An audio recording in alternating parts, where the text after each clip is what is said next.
I just woke up, and as per usual, the start to my day consists of scrolling social media for about an hour until I discovered this article on my webpage. Quote unquote, Honkai Star Rail has finally lost me, but it's made me more motivated than ever to play Genshin Impact. The title and contents of this article had me curious as to why this person would ultimately quit Star Rail and return to Genshin, despite the opposite in those players who quit Genshin having never gone back. As I read the article, this person would talk more and more about the one issue that plagues any turn-based game: staleness. The biggest gripe was the fact that the combat and character design in Honkai Star Rail had become stale with the release of characters like Jingliu, who more or less just feels like someone that does AoE damage. This instance was compared to Genshin Impact, whom recently released characters like Neuvillette that shoots a literal hydro pump at the enemy. In Risley, let's call him Risley, okay? Who has the gauntlet like Thanos and punches the enemies to death. So after this honest good read of an article, I wanted to immediately write the script because just like the person, I too had the epiphany, but mine was much more earlier. Now, instead of talking about why Silverwolf has my favorite character design kit in all of Honkai Star Rail, I'm instead going to speak upon the biggest issue that plagues the game recently: the risk-reward factor in Honkai Star Rail currently being skewed, whether it's skill points being ultimate dependent on a risk-reward system. And this is for the damage dealers. If you use too many skill points before Denheng Bibitu turn, you are punished. If you don't bring a shielder or proper defensive option with Arlen, you're punished. If you use Jing without a cleanser, you're just waiting to be punished. If you use QQ on a bad day, you are punished. And if your seal misses crit, you are punished. But you could say this is the case for any damage dealer in the game.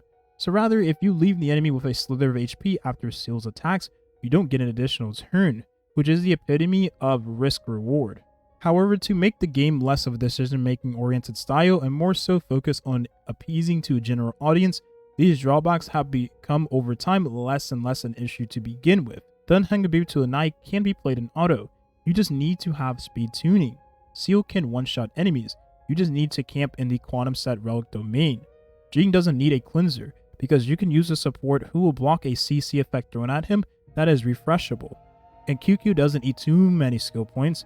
You just need everyone to take the turn before QQ's own turn, and hope the worst part of your day had already passed.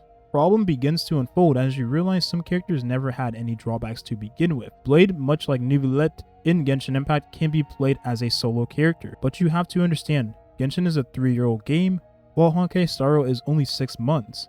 And at the time of Blade's release, 3 months. Jingliu doesn't drain your team's life as much as a real succubus would. She's not a literal succubus, just plays like one. But you have to understand, on top of all of the tools she has in her kit to give her a crit rate for free, less skill point consumption, and an additional turn, why would you use a character like Yangqing or Syl especially, considering she has AoE in her kit?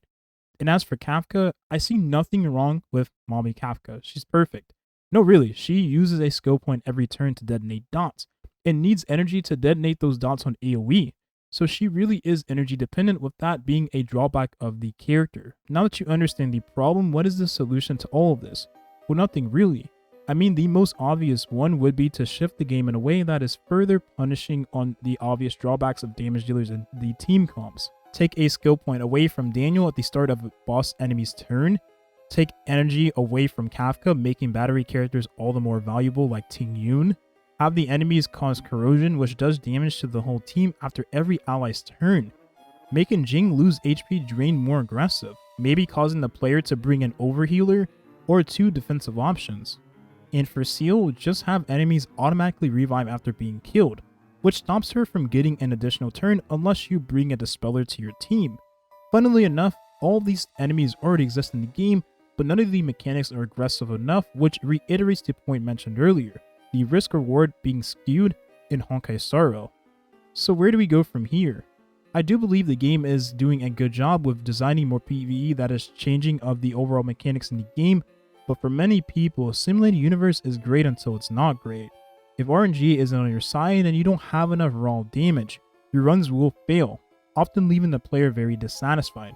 Sworn Disaster only exaggerates this issue, and it also is really time consuming. But that has nothing to do with this video, just a personal gripe of mine. It doesn't help that characters overlap other paths, and at least the newest damage dealers just deal so much damage. With Topaz being an exception to the rule, you would think that after all the destruction running rampant and Nihility having nice characters, they would make a very strong single target damage dealer, but instead they gave us a supporter to another damage dealer. But again, this has nothing to do with the video, just another topic for another day. Honkai Star Rail, unlike Epic 7, doesn't have turn-based-esque PvP, which is a staple of the genre, and that isn't necessarily a bad thing. It only just makes gameplay feel more lacking due to what comes with the turn-based PvP, the pick and or ban phase, and the speed contesting. But funnily enough, Honkai Star Rail has the most desirable stat, being the most hard to obtain at that. So that leads me to believe maybe someday there would be some form of player versus player added to the game. Not that I would want it in the first place nor mind it either. Maybe it's too early then to throw the towel in, and maybe some players are quitting a little too early without giving the game more of a chance to develop. But considering the best team comp in the game is Hypercarry, and that was also the best comp in the game 6 months ago, will things change or remain the same 6 months from now also? However, when you take into consideration that the latest event in Honkai Star Rail is an event centered around Pokemon, and the current rate of character Topaz is a Pokemon trainer herself, that could only mean one thing. Honkai Star Rail doesn't seem to be shy with adding a lot of inspiration from outside sources. I just only hope when they decide to copy the homework, at least continue to take the best parts of the written piece. I for one am a huge fan of Pokemon, so having an event centered around Topaz and Numby acting as Ash and Pikachu is a cool thing. Now going forward, hopefully they add more stuff to where it is a lot more unique in how it's presented, just like we have received with this event. Now Genshin Impact has a way of doing this very well, and that's because it's open world and you're most so have more control over your character. Whereas Star Rail, you don't really have much control over your character. So I could understand why they're not really doing much in that department and rather just focusing on the combat itself. So there you have it. Now while Honkai Star Rail may not be the most perfect game when it comes to its combat system, we can all agree that the game is really easy. I mean, we've been seeing people clear the Memories of Chaos, which is considered the hardest content in the game because you're gated by gear, not RNG. And that game mode, well, characters like Arlen and Herta have been able to clear it full stars. So that means, as of right now, Honkai Star Rail is a very easy game because it doesn't require you to bring the best characters. You just need the best gear on those characters and make sure that they have the best supporters.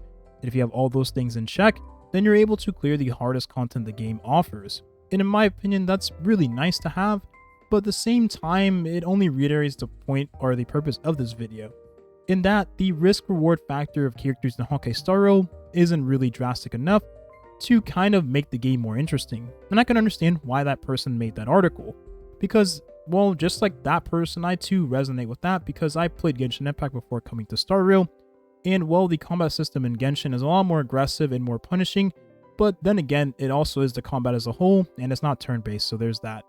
Thank you for watching, hope you enjoyed, and have a nice rest of your day. Peace.